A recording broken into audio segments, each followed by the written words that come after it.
Making rockets reusable. It just seems so obvious, doesn't it? I mean, don't throw away the super expensive parts. So why, for more than 50 years, did it seem totally impossible? Today, we're going to break down one of the absolute hardest engineering problems ever solved. I mean, this is the central question, right? It just has to be cheaper if you don't throw away this incredibly complex piece of hardware after a single flight. You don't scrap a 747 after it lands in Paris. So why on earth have we been doing exactly that with rockets for over half a century?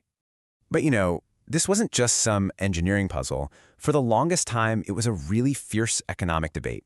On one side, you had visionaries like Jeff Bezos who were insisting this was the only way forward. But on the other, you had experts like Dr. Stephen Book arguing that economically, it was a complete dead end. The numbers just didn't add up. And for a long, long time, honestly, the skeptics were winning. And to really get why they were winning, we have to look back at our first major attempt at a reusable spacecraft, the Space Shuttle. It was an absolute technological marvel, no doubt, but it also taught us a very, very difficult and incredibly expensive lesson about what reusability actually means. 27,000. Just let that number sink in for a second. That's how many individual heat shield tiles covered the Space Shuttle. And after every single flight, every single one of those tiles had to be meticulously inspected for damage. It was a complete operational nightmare that made any kind of quick turnaround totally impossible. This analogy from one of our sources just perfectly captures how absurd the situation was. The so-called reusable main engines had to be completely taken out and basically rebuilt after each flight. It wasn't like refueling your car, it was like having to rebuild the engine from scratch just to go to the grocery store. That level of refurbishment completely defeated the whole point of rapid, cheap reuse. On the economic reality of all that work, well, it was just staggering. The cost to get a shuttle ready for its next flight could hit as high as $1.5 billion for a single launch. So yeah, the shuttle was a technological triumph, absolutely. But as a way to make spaceflight cheaper, it was an undeniable economic failure. So the shuttle's struggles basically revealed what we can think of as three fundamental barriers. Let's call them walls, that blocked any real progress on truly reusable rockets for decades. First up, you had the money wall.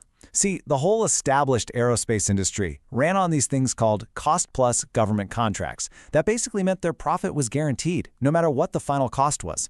So if you're a public company answering to shareholders, why would you risk billions of dollars developing a reusable rocket that might just, blow up? It was way more profitable and a whole lot safer for your job to just keep building disposable ones.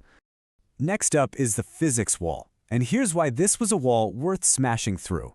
The first-stage engines, that's the real prize.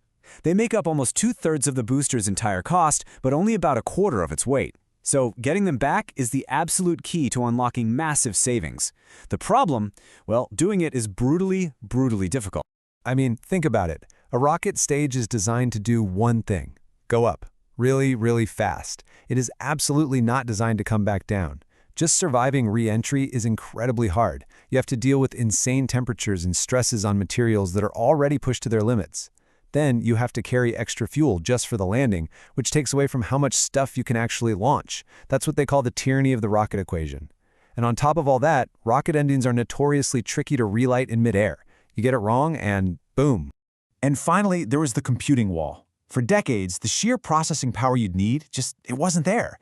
You need massive supercomputers to simulate the crazy aerodynamics of a rocket booster falling from space, and you need an incredibly powerful, but also lightweight, onboard computer to actually control the landing all by itself in real time. That level of computing power is actually a pretty recent development. So, okay, you've got these three massive walls standing in the way. How in the world did we get from the shuttle's painful lesson to where we are today? Well, the breakthrough didn't come from a single invention. It came from a whole new approach that systematically started to dismantle each one of those walls. This right here was the philosophy that changed everything. Instead of that old risk-averse model where any failure was a disaster, SpaceX embraced this iterative process. They tested, they failed, often in a very big, very fiery way. They analyzed the data, learned from it, and did it all over again. Each explosion wasn't a setback, it was just more data. A critical learning opportunity. And they could do this because they completely tore down that money wall we talked about. Because they were privately funded with one single clear goal, they didn't have to answer to quarterly earnings reports or nervous shareholders. They could absorb the financial hit and the public perception of all those early failures in a way that a government agency or a traditional aerospace giant simply couldn't. So, after all that risk, all that difficulty, all those spectacular explosions, what was the result? Let's take a look at the payoff, which, and I'm not exaggerating here, has been nothing short of revolutionary for the entire space industry. The speed of progress here is it's incredible. Just 5 years ago, getting a landed Falcon 9 booster ready to fly again cost around $13 million. Today, that cost has absolutely plummeted to just about $1 million. This proves not only that the economic model works, but that it's getting dramatically better and cheaper with every single launch. And okay, this right here, this is the bottom line. This is what it's all about. The cost to launch 1 kilogram to orbit on the space shuttle was over $54,000. On a brand new Falcon 9, it's about $2,700, but on a reused Falcon 9, you're looking at around $800. This isn't just an improvement. This is a fundamental revolution in the economics of getting to space. You know, for decades, the big question was if we could make rockets reusable. Well, that question has been answered decisively. So the new question is, now what? With the cost of getting to space just crashing down, what impossible science fiction things are about to become science fact?